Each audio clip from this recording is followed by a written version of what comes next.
एक छोटे से गांव में गोलू नाम का लड़का अपनी माँ कविता के साथ एक छोटे से झोपड़ी घर में रहता था। गोलू बहुत आलसी था। वह दिन भर इधर उधर पड़ा रहता था। कविता बेचारी जंगल से लकड़ी काटकर गांव में बेचा करती थी। कविता बुद्धि होने के बाद भी दिन भर मेहनत करते थे, लेकिन उसके बेटे गोलू को अपनी माँ पर थोड़ा सा भी तरस नहीं आ रहा था। कविता अपने बेटे गोलू को आलसीपन से बहुत ही टेंशन में थी।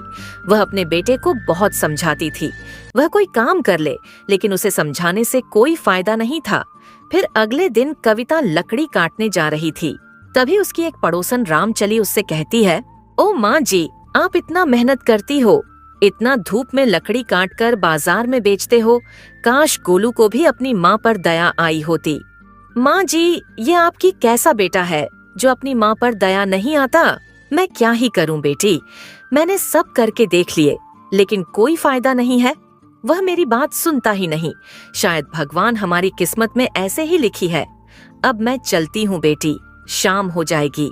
रामचली ने भी गोलू को समझने की बहुत कोशिश की, लेकिन गोलू किसी की बात नहीं सुनता। फिर अगले दिन गोलू अपनी माँ से कहता है, माँ, मेरे साथ ऐसा क्यों करते हो? क्या आप मुझे अपना बेटा नहीं मानते हो? क्या अगर नहीं मानते हो तो जन्म ही क्यों दिया? क्या हुआ बेटा, मैं क्या कर दिया जो मुझ पर इतना गुस्सा कर रहा है? गुस्सा ना करूं तो और क्या करूं? तुम गांव वाले पड़ोसन रामचली से कहती हो कि दिन भर घर में सोया पड़ा रहता है और काम नहीं करता। सारे गांव में बदनाम करके रखा है। मैं आपके ऊपर बोझ हूं तो बात ही दीजिए, मैं चला जाऊंगा। लोगों ने जो देखा है वही तो बोल रहे हैं। तो कुछ भी काम नहीं करता है, दिन भर घर में सोता रहता है। मैं आपके ऊपर बोझ हूं तो बात ही दीजिए, मैं चला जाऊंगा। मैंने तो ऐसा नहीं बोला। तू मेरी बातों को उल्टा मतलब क्यों निकलता है? मैं दिन भर जंगल से गांव घूमती हूँ। अब मैं बूढ़ी हो गई हूँ। मैं पूरी कोशिश करती हूँ कि घर में 4 पैसा ज्यादा आए। तुम खाली सोते रहते हो। हमारी खेती भी ऐसा ही पड़ा है। अगर हमारी खेती ऐसा ही पड़ा रहा रहेगा तो लोग हमारे खेतों पर कब्जा कर लेंगे। हम ऐसे ही बैठे रह जाएंगे। माँ, तुम सिर्फ बेकार की बात करती हो। हमारी खेती पर ऐसे ही कौन कब्जा कर सकता है? और रही दूसरी बात, तो हमारे पिताजी बहुत सारे धन दौलत छोड़ के गए हैं, तब मुझे काम करने की क्या जरूरत है? अरे, कौन सा पैसा है? जितने पैसा था वह सब खत्म हो गया था। हमारे पास खेती के अलावा कुछ भी नहीं है। तुम कौन सा धन दौलत की बात कर रहा है? माँ, आप मुझे अब गुस्सा दिला रहे हो। मैं जा रहा हूँ अपने दोस्तों के पास। थोड़ी देर यहाँ पर रहा तो आपकी बात सुनकर पागल हो जाऊंगा। कविता के इतना समझाने के बाद भी यह नहीं समझता और चला जाता है।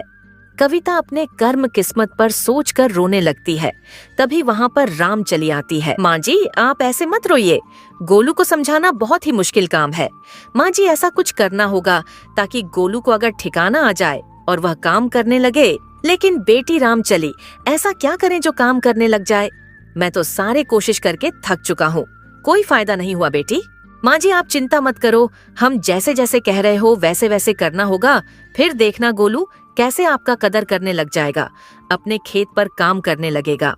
फिर रामचली कविता के लेकर अपने घर चला जाता है। फिर रामचली माँ को कम पर जाने से मना कर देती है। तब शाम के पहल घर आता है, तब उसे माँ कहीं दिखाई नहीं देता है। अरे माँ, कहीं दिखाई नहीं दे रही है। शाम होने से पहले वह घर आ जाती है। कहीं माँ परेशान होकर चली तो नहीं गई? ऐसा नहीं हो सकता है, और मुझे कभी नहीं छोड़कर जा सकते हैं। फिर वह अपने माँ को पूरे गांव में ढूंढने लगता है, फिर भी उसे माँ कहीं दिखाई नहीं देता। तभी वह अपने पड़ोसन रामचली के घर जाता है। अरे रामचली, तुमने हमारे माँ को कहीं देखा है? क्या पता माँ सुबह से कहाँ चली गई है। मैं पूरे गांव में खोजा, लेकिन कहीं नहीं मिली। वह शाम होने से पहले आ जाती थी। शायद तुम्हारी माँ तुमसे परेशान होकर घर छोड़कर चली गई हो। पता नहीं, सुबह हमारी माँ से बहस हो गई थी, इसलिए मैं अपने दोस्तों के पास चल गया था। तब तक माँ घर पर ही थी। गोलू, थोड़ा तुम इंतजार करके देख लो, कहीं तुमसे नाराज होकर चली गई हो। थोड़ी देर में वापस आ जाए।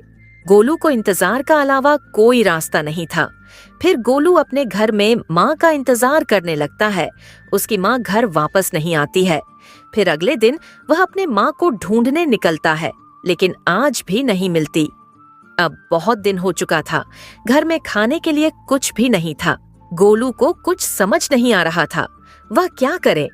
अपने दोस्तों और पड़ोसन से खाना मांगकर खा लेता था। फिर पड़ोसन ने भी खाना देने से इनकार कर दिया। फिर धीरे धीरे गोलू को अहमियत समझ में आने लगता है। जब से माँ यहाँ से गई है तब से घर में खाने के लिए कुछ भी नहीं है, जेब में भी पैसा नहीं है।